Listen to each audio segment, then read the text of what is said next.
نحمده ونصلي على رسوله الكريم أما بعد فأعوذ بالله من الشيطان الرجيم بسم الله الرحمن الرحيم ويسألونك عن المحيض قل هو أذى فاعتزلوا النساء في المحيض ولا تقربوهن حتى يطهرن فإذا تطهرن فأتوهن من حيث أمركم الله إن الله يحب التوابين ويحب المتطهرين نساؤكم حرث لكم فأتوا حرثكم أنى شئتم وقدموا لأنفسكم واتقوا الله واعلموا أنكم ملاقوه وبشر المؤمنين صدق الله العظیم۔ السلام علیکم میرے بھائیوں اور بہنوں، آج ہم سورہ بقرہ کی آیت نمبر 222 اور 223 کا ترجمہ اور تفسیر بیان کریں گے۔ اللہ پاک مجھے صحیح بیان کرنے اور اس پر عمل کرنے کی توفیق عطا فرمائے اور آپ کو بھی۔ ان دو آیاتوں میں اللہ سبحانہ و تعالی نے صحابہ کرام کے ایک سوال جو حضرت محمد مصطفیٰ صلی اللہ علیہ وآلہ وسلم سے پوچھا تھا اس کا جواب دے رہے ہیں۔ اللہ پاک فرماتے ہیں وَيَسْأَلُونَكَ عَنِ الْمَحِيضِ، اور تجھ سے پوچھتے ہیں حکم حیض کا۔ قل، تو آپ فرما دیجئے، هُوَ اذن، وہ گندگی ہے، فَاعْتَزِلُوا النِّسَاءَ فِي الْمَحِيضِ، سو تم الگ رہو عورتوں سے حیض کے وقت، وَلَا تَقْرَبُوهُنَّ حَتَّى يَطْهُرْنَ، اور نزدیک نہ ہو ان کے جب تک پاک نہ ہوئے۔ تو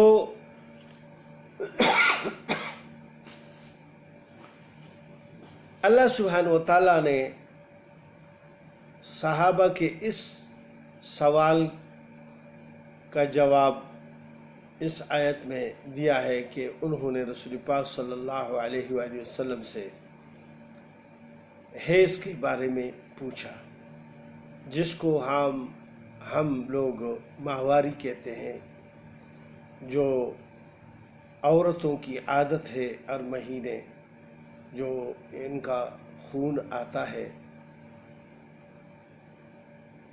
یہ 3 دن سے کم نہیں ہوتا اور 10 دن سے زیادہ نہیں ہوتا۔ شریعت میں اس کے مسائل اس طرح ہیں کہ اگر 3 دن سے کم ہے تو یہ کوئی اور بیماری ہے، اگر 10 دن سے زیادہ ہو جائے تو 10 دن تک تو اس کے اوپر نماز روزہ ان دنوں میں رکھنا نہیں ہے۔ بعض میں روزے کا قضا ہے اور نماز معاف ہے۔ لہذا اگر 11واں دن شروع ہو جائے تو وہ اپنا حساب رکھ لے کہ ابھی 11واں دن شروع ہے، لہٰذا وہ کوئی اور زخم ہے جس کی وجہ سے وہاں سے خون نکلتا ہے، لہٰذا پھر وہ نہا کے اپنی نمازیں شروع کر دیں۔ تو اس سے پہلے چونکہ عرب میں مجوسی اور یہ یہودی لوگ اور عیسائی لوگ رہتے تھے، تو ان کے درمیان میں مختلف قسم کے رواج تھے۔ یہودی جو تھے وہ اور مجوسی، یہ دونوں فرقے عورت کے ایام جب آ جاتے، یعنی ماہواری آ جاتی، تو وہ اس کو بہت زیادہ پلید سمجھتے تھے اور ان کے ہاتھ کا کھانا تک بھی نہیں کھاتے تھے۔ ان کے ساتھ یعنی اٹھنا بیٹھنا اور اکٹھے ایک گھر میں رہنا بھی پسند نہیں کرتے تھے۔ اب بھی ہم کافرستان کہتے ہیں، یہ جو چترال کے ساتھ ایک علاقہ ہے، تو اس میں وہ لوگ رہتے ہیں، وہ اب بھی اس طرح کرتے ہیں، اور شاید یہود بھی اس طرح کرتے ہوں۔ تو وہ اپنے گھر سے ان کو نکال لیتے تھے اور کوئی قبرستان وغیرہ میں یا کوئی ویران کوئی ایک جگہ بنائی ہوتی ہے، وہاں پہ اس کو بھیج دیتے تھے۔ جب ان کی وہ ایام ختم ہو جاتے، پھر وہ پاک ہو کے آ جاتی، تو پھر وہ اس کا یعنی اس کے ہاتھوں کا کھانا بھی کھاتے اور اس کے ساتھ مل بھی سکتے تھے۔ لہٰذا اسلام نے اس چیز کو منع فرمایا، اور دوسرے جو نصارہ تھے وہ اس سے بھی احتراز نہیں کرتے تھے کہ وہ اپنی بیویوں کے پاس یعنی ان ایام میں بھی جایا کرتے تھے۔ وہ تو بہت زیادہ بالکل نفرت کرتے تھے، اور یہ اتنی بھی نفرت نہیں کرتے تھے کہ اس کو یعنی پاک صافی سمجھتے تھے، اور بس ان کا کھانا وغیرہ تو کیا کہ ان کے ساتھ مجامعات بھی کرتے تھے، یعنی اپنی بیویوں کے پاس بھی جایا کرتے تھے۔ تو اللہ پاک نے اس میں یہ وضاحت فرما دی کہ جو آپ سے پوچھ رہے ہیں حیض کے بارے میں، جو ماہواری ہے عورتوں کی، تو آپ فرما دیجئے قل ہوا اذن، یہ گندگی ہے، فاعتزلوا النساء، سو تم الگ رہو عورتوں سے، فی المحیض، یعنی حیض کے دوران، یعنی اگر کسی کی بیوی ہے تو اس کے قریب نہ جائے۔ لہٰذا باقی اس کے ہاتھ کا کھانا وغیرہ، کپڑے دھونا، یہ سب کچھ حلال ہے۔ ایک گھر میں آپ رہ بھی سکتے ہیں، ساتھ بھی بیٹھ سکتے ہیں، اور یعنی ساتھ سو بھی سکتے ہیں، لیکن مجامعات نہیں کر سکتے۔ لہٰذا اس چیز سے منع فرما دیا کہ یعنی ان کے قریب نہ جایا کرے۔ قریب سے مطلب یہ ہے کہ ان کے ساتھ خلوت نہ کرے، مجامعات نہ کرے۔ لہٰذا اللہ سبحانہ وتعالیٰ نے فرمایا وَلَا تَقْرَبُوهُنَّ، اور نزدیک نہ ہو ان کے، حَتَّى يَطْهُرْنَ، جب تک پاک نہ ہو جائے۔ تو پاکی کے بارے میں بھی پھر ہمارے اماموں میں اختلاف ہے۔ امام شافعی رحمۃ اللہ علیہ اور دوسرے ائمہ کرام فرماتے ہیں کہ پاکی یہ ہے کہ جب خون بند ہو جائے اور وہ دیکھ لے، کسی کے ایام یعنی 6 دن ہوتے ہیں، کسی کے 7 دن، 8، 9 اور 10 دن تو ہو سکتے ہیں، اور 3 دن سے تو کم نہیں ہوتے، 3 دن بھی ہو سکتے ہیں کسی کے۔ لہٰذا ان کو اپنے ایام کا پتہ ہوتا ہے، ہر عورت کو وہ اپنا حساب کتاب رکھ لے، اور وہ باقاعدہ اپنے آپ کو چیک بھی کر لیا کرے، یعنی دیکھ بھی لیا کرے، روئی لگا کر کہ یار اب خون ختم ہو گیا، کیونکہ اس میں نمازوں کی بڑی تاکید ہے۔ نمازیں چونکہ معاف ہے، اور اگر ان کا خون بند ہو گیا ہے اور یہ غفلت میں بس پڑی ہوئی ہے، اور کئی نمازیں اس طرح ضائع ہو گئے، ایک دن اوپر چلا گیا، مثال کے طور پر اس کی عادت 6 دن ہے، اور یہ 7ویں دن تک ایسی مطلب ہے کہ نہ غسل کیا اور نہ نماز پڑھتی رہی۔ لہٰذا یہ پھر اس کے لیے لازمی ہے کہ وہ دیکھتی رہے کہ اس کا جو یعنی ایام ہے، جتنے دن کا وہ یعنی ان کے دن ایام ہے، 5 دن ہے، 6 دن ہے، 7 دن ہے، تو اس کے بعد پھر وہ یعنی باقاعدہ اس کو دیکھا کرے کہ جس وقت خون بند ہو جاتا ہے، مثال کے طور پر اب عصر کا وقت ہے، عصر کے وقت میں دیکھ لے، اور اگر خون ہے تو ٹھیک ہے، پھر مغرب پھر مغرب کے وقت پھر وہ دیکھنا ہوگا۔ اگر مغرب کے وقت خون بند ہے تو لہٰذا اس کو جلدی سے غسل کرنا چاہیے اور پھر نماز شروع کر دینی چاہیے۔ یہ تو پہلی بات۔ دوسری بات یہ ہے کہ ہمارے امام کے نزدیک یعنی اگر خون بند ہو جائے اور اس کے یعنی 6، 7 یا 10 دن سے جو کم ایام والے ہیں تو اس کے بعد پھر کم از کم یعنی وہ نہا لے، یعنی اگر ان کے ایام پورے ہو گئے اور وہ اپنے آپ کو چیک کر لے تو وہ نہا لے جلدی سے، پھر یعنی شوہر اس کے ساتھ مل سکتا ہے۔ لہٰذا اگر اس کو کچھ بیماری ہے، زیادہ نہا نہیں سکتی، لہٰذا وہ اگر اس کا خون بند ہو گیا تو اس کو ایک وقت دیکھنا ہوگا کہ ذرا اس کو تسلی ہو جائے کہ بالکل خون بند ہے، تو اس کے بعد پھر وہ مجامعت یعنی بغیر نہائے غسل کیے ہوئے بھی کر سکتے ہیں، کیونکہ اس کا خون بند ہو گیا۔ لہٰذا خون بند ہونے تک ہمارے امام صاحب فرماتے ہیں کہ اس وقت تک یہ ایام کے دن ہے، لہٰذا پاکی آ گئی ایک قسم کی۔ جب خون بند ہو گیا تو پاکی آ گئی، اس میں مجامعت کر سکتا ہے آدمی شوہر اپنے بیوی سے، لہٰذا اس کے بعد پھر جو ہے نا وہ غسل کر لے، یہ بھی ٹھیک ہے۔ لیکن امام شافعی اور دوسرے جو امام صاحبان ہیں وہ کہتے ہیں کہ نہیں، پاکی کے بعد یعنی خون بند ہونے کے بعد لازمی غسل کر کے پھر اس کے بعد وہ اپنے شوہر سے مل سکتی ہے۔ لہٰذا جس طرح آدمی کا دل چاہے، لیکن زیادہ پاکیزگی اس میں ہے کہ وہ نہا دھو کر پھر اس کے بعد کر لے تو بہت اچھی بات ہے، یعنی زیادہ پاکیزگی کی بات اس میں ہے۔ لہٰذا اللہ پاک نے کیونکہ فرمایا کہ نزدیک نہ ہو ان کے جب تک پاک نہ ہوں گے، فَإِذَا تَطَهَّرْنَ، اور پھر جب خوب پاک ہو جائیں، فَأْتُوهُنَّ، تو پھر آپ آ سکتے ہیں، ان کے قریب جا سکتے ہیں۔ لہٰذا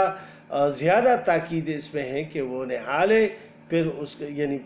خون بند ہونے کے بعد پھر نہا لے، اور نہانے کے بعد پھر شوہر سے وہ مل سکتی ہے۔ وَمِنْ حَيْثُ أَمَرَكُمُ اللَّهُ، اور پھر اللہ پاک اس میں یہ تاکید فرما رہے ہیں کہ جس طرح اللہ پاک فرماتے ہیں اسی طرح، یعنی اللہ کا جس طرح حکم ہے اسی طرح یعنی مجامعت کرنے کا حکم ہے۔ یعنی یہ نہ ہو کہ آگے کے بجائے یعنی پچھلے راستے سے یعنی آدمی کرے، یہ بہت بڑا سخت گناہ ہے، لواطت ہے، اور اللہ پاک نے حضرت لوط علیہ السلام کی قوم کو اس کی وجہ سے تباہ و برباد کر دیا تھا۔ لہٰذا اس سے بالکل اجتناب کر لیا کرے۔ باقی مسئلہ یہ کہ آگے پیچھے یا کروٹ سے کسی بھی طرف سے آپ اپنی بیوی کے پاس آ سکتے ہیں، لیکن خاص جو بچے کی پیدائش کی جگہ ہے اسی طرف سے آنا چاہیے، اسی میں آنا چاہیے، کیونکہ اللہ پاک ابھی آگے فرماتے ہیں ان اللہ، بے شک اللہ سبحانہ و تعالیٰ جو ہے یحب التوابین، وہ توبہ قبول کرنے والے ہیں، وہ یحب المتطہرین، اور پسند کرتے ہیں گندگی سے بچنے والے، یعنی پاک اور صاف رہنے والے لوگوں کو اللہ سبحانہ و تعالیٰ یعنی پسند کرتے ہیں، چونکہ ہمارا مذہب اسلام جو ہے وہ بہت پاکیزہ مذہب ہے، لہٰذا ہر ایک چیز کو پاک صاف یعنی پسند کیا گیا ہے۔ 5 وقت وضو نماز کے لیے کتنی زبردست بات ہے، اور اسی طرح غسل جو پاکی کے یعنی اس کے بعد کرنا ہوتا ہے، یہ اس سے کتنی پاکیزگی آتی ہے، اور یہ کہ اپنے آپ کو پاک صاف رکھنا، اور اپنے اندرون کو بھی اور بیرون کو بھی۔ بیرون سے یہ مراد ہے کہ آدمی غسل وغیرہ کر لے، وضو وغیرہ کر لے، اور دل کو بھی گندگی سے پاک کر لے، اللہ کے شرک سے، اور اسی طرح گندی باتوں سے، گندی ذہنوں سے، گندے کاموں سے، اور لوگوں کے ساتھ یعنی اچھی طریقے سے پیش آنے میں کوشش کرنی چاہیے، اور لوگوں کو تکلیف دینے کی کوشش نہیں کرنی چاہیے، یعنی اس سے بچنے کی۔ یہ بھی ایک گندگی ہے دلوں میں کسی کے لیے حسد بغض کینہ رکھنا یہ اندرونی گندگی ہے، لہٰذا اس سے بھی اپنے آپ کو بچائیں۔ پھر اللہ پاک فرماتے ہیں نساؤکم حرث لکم، تمہاری عورتیں تمہاری کھیتی ہے، یعنی اس کی مثال اللہ پاک نے کھیت کے ساتھ دی ہے۔ فَأْتُوا حَرْثَكُمْ، سو جاؤ اپنی کھیتی میں، اَنَّا شِئْتُمْ، جہاں سے چاہو۔ اب ایک کھیت ہے کھلے میدان میں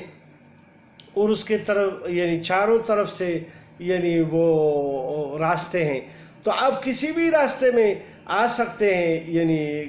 کسی بھی راستے سے آپ آ سکتے ہیں، لیکن اپنے کھیت میں ہی آ سکتے ہیں، کھیت کے علاوہ دوسری کی کھیت میں تو نہیں جا سکتے ہیں۔ لہٰذا اپنی کھیت میں آنے کی کوشش کرو، یعنی اپنی جو خلوت کی جو جگہ ہے، جو مجامعت کی جو جگہ ہے خاص طور پر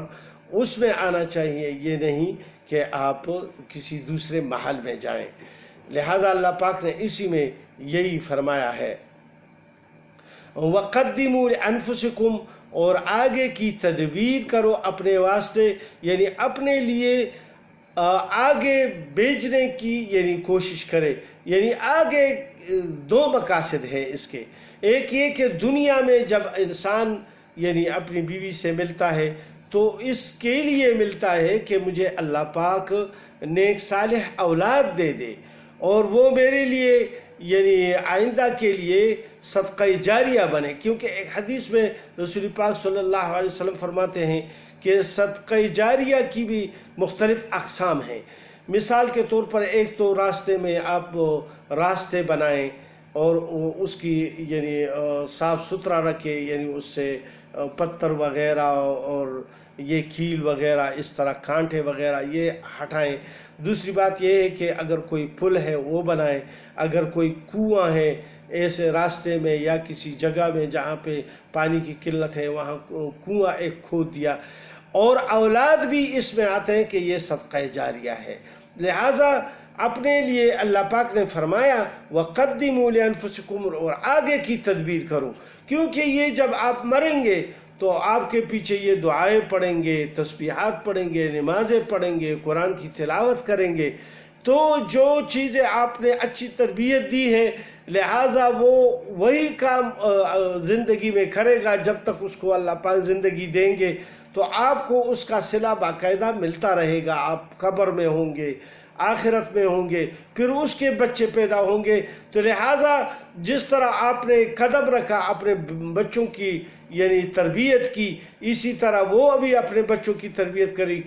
کریں گے، لہٰذا یہ ترتیب چلتا رہے گا اور آپ کی نسل اللہ سبحانہ وتعالی قیامت تک چلائیں گے۔ تو لہٰذا اللہ سبحانہ وتعالی اسی لیے فرماتے ہیں کہ اپنے آگے کی فکر کرو، یعنی آخرت کی بھی فکر کرو، اور دنیا میں بھی بڑھاپے میں انسان کی اولاد کام آ جاتے ہیں، جو صالح اولاد ہوتا ہے تو وہ انسان کی جو ہے نا وہ کام آ جاتے ہیں، کیونکہ بڑھاپے میں پھر آدمی کام کاج کے لائق نہیں ہوتا، لہٰذا وہ کما کر لا کر دیتے ہیں اور وہ پھر پکا کر بھی دیتے ہیں اور ان کو کھلاتے بھی ہیں، اور سب کچھ اللہ سبحانہ وتعالی کے فضل و کرم سے پھر وہ دیتے ہیں۔ تو اللہ پاک پھر مزید فرماتے ہیں وَاتَّقُوا اللَّهَ، اور اللہ سے ڈرتے رہو،